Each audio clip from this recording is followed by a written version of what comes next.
మళ్ళీ ప్రయత్నం చేస్తున్నాం. టైం వచ్చినప్పుడు దీనికి ఒక హౌసింగ్ కాలనీ వీళ్ళందరికీ కూడా ఈ పట్టాల ఆధారంగా ఇల్లు కూడా నిర్మాణం చేయించాలని కూడా ఒకటి. ఆ రోజు ఇది అయిపోయిన తర్వాత ముఖ్యమంత్రి చంద్రబాబు నాయుడు గారు ఆనాడు ఉమ్మడి రాష్ట్రంలో ఆయన ఈ విషయంలో నన్ను అడిగారు. చాలా మంచి పథకం కదా, మంచి స్కీమ్ ఇది. వికలాంగులను సెలెక్ట్ చేసి వీళ్ళు 450 పట్టాలు ఇస్తే దాదాపుగా ఒక మరి వీళ్ళ ద్వారా ఒక 4-5 వేల మంది బెనిఫిట్ అవుతారు. వాళ్ళ కుటుంబ సభ్యులు కావచ్చు, తల్లి కావచ్చు, తండ్రి కావచ్చు, లేకపోతే తమ్ముడు కావచ్చు, భర్త కావచ్చు, అవుతారన్నటువంటి ఒక ఉద్దేశంతో ఇచ్చినటువంటి పట్టాలు దేశంలో ఎక్కడ ఇవ్వలే. దేశంలో ఫస్ట్ టైం ఇది.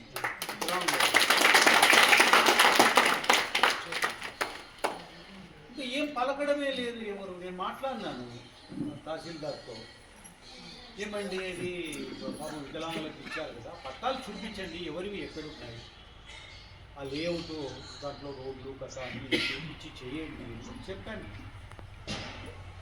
కానీ సడన్గా ఏమైందనంటే మొన్న ఒక బోర్డు బాతినారు అక్కడ. బోర్డు బాతి ఇది ఎండోమెంట్ డిపార్ట్మెంట్ ఫస్ట్ టైం ఇది ఎండోమెంట్ అని చెప్పడం.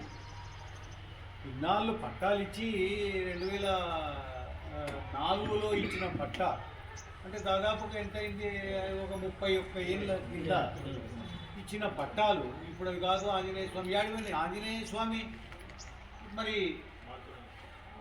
ఉన్నది ఇంతవరకు ఎక్కడికి పోయినారు వీళ్ళు. ఇది పెద్ద కుట్ర జరుగుతా ఉంది. ఇది ముందు ఎండోమెంట్ కిందికి రికార్డు తయారు చేసి కొట్టేయాలని, లోపల ఎవరికి తెలియకుండా దీని ఏదో ఏలం వేసినామని ఎవడో పోయి సేద్యం చేసుకుంటారు. సేద్యం చేసుకుని ఒక నాయకుడు కూడా అది నిలబడినాడని తెలిసింది.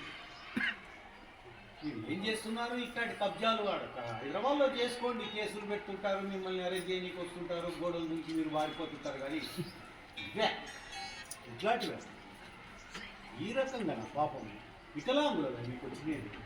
కొట్టేయండి, అన్నీ కొట్టేయండి, ఏం లేదు. ప్రభుత్వానికే చెడ్డ పేరు తెచ్చిపెట్టుకున్నారు ఇటువంటి వాళ్ళంతా కూడా. ఇది మంచిది కాదు. ఇది చంద్రబాబు నాయుడు గారు ఆనాడు ముఖ్యమంత్రిగా అప్రిషియేట్ చేశారు ఈ స్కీమ్ను. అట్లాంటి ఇన్ని ఏండ్లైనా ఒక కొలిక్కి రాలేదు, ఇప్పుడు కొట్టేయాలని చూస్తున్నారు. అదే వాళ్ళు ఎవరైతే ఉన్నారో, ఎవరైతే ప్రోత్సహించారో దీన్ని ఎవరు కొట్టేయాలని చూస్తున్నారో, మరి వాళ్ళకి చెప్తున్నాను నేను, వికలాంగుల జోలికి పోవద్దండి. మీరు అన్నీ అయిపోయినాయి. Christian properties ఆక్రమించుకుంటున్నారు.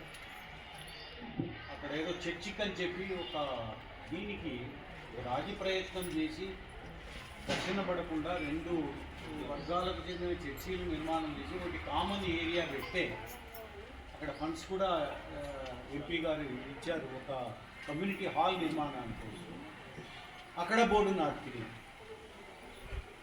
ఈడ బోర్డు నాటుతుంది. ఎన్నాళ్ళు చేస్తారో చేయండి. ప్రభుత్వము మరి చంద్రబాబు నాయుడు గారు యాక్షన్ తీసుకోవాలి దీని మీద, లేకుంటే పరపతి పోతుంది. సిఎస్ఐ పాలెం వాళ్ళది, సిఎస్ఐ చర్చి వాళ్లకు బరియల్ గ్రౌండ్ శ్మశానం తక్కువైందంటే ఎవడో ఆక్రమించుకుని ఉంటే మేము నిలబడి దాన్ని ఇడిపించాము. లేదు మీది కాదు అని చెప్పి. పాండురంగ స్వామి దేవాలయాన్ని మీది కాదు, అన్నీ కూడా చెడ్డ పేరు. ఇక్కడే కొడిదాలలో దాత ఇచ్చిపోయినాడు 6.5 ఎకరా విఘ్నేశ్వర స్వామి దేవాలయం. రిజిస్టర్ చేసిపోయినాడు ఆ దేవాలయానికి. దీపారాధన అక్కడ దేవాలయంలో కొంతవరకు మంచి జరగని దేవుడికి చెప్పి ఇచ్చిపోతే దాన్ని కూడా ఆక్రమించుకొని అది కానే కాదు చుక్కల భూమి అని చెప్పిస్తారు. ఇరుక్కుంటారు మీరు, ఎన్నో ఒకసారి ఇరుక్కుంటారు. ఊరికే కాదు, ఈరోజు అన్ని రకాలుగా లాస్ట్కు వికలాంగులు దొరికినారు. కుంటోళ్ళు, గుడ్డోళ్ళు, అని చేసుకోలేని వాళ్ళు, పోలియో ఎఫెక్టెడ్, కాళ్ళు చేతులు పడిపోయిన వాళ్ళు, వీళ్ళు దొరికినారా మీకు? వాళ్ళ పొలం పట్టాలు ఇస్తే ఈ పట్టాలు ఇచ్చినటువంటి వీటి పట్టాలు కానే